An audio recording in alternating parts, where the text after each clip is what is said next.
High বন্ধুরা, আজকে আপনাদের সামনে এমন একটা রেসিপি আনতে চলেছি যেটা আপনি চেটে পুটে খাবেন।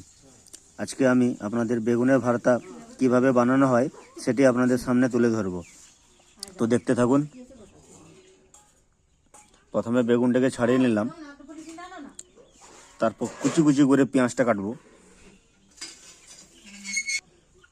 এরপর আমি অল্প পেঁয়াজ কুচা মিশাবো, এরপর ধনিয়া পাতা দেব, এরপর আদা ছেঁচা দেব,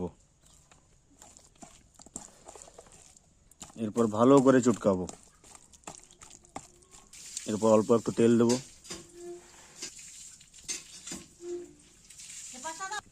এরপর অল্প একটু নুন দেবো পরিমাণ মতন। এবার ভালো করে চটকে নেব। ব্যাস, আমাদের বেগুনের ভর্তা রেডি।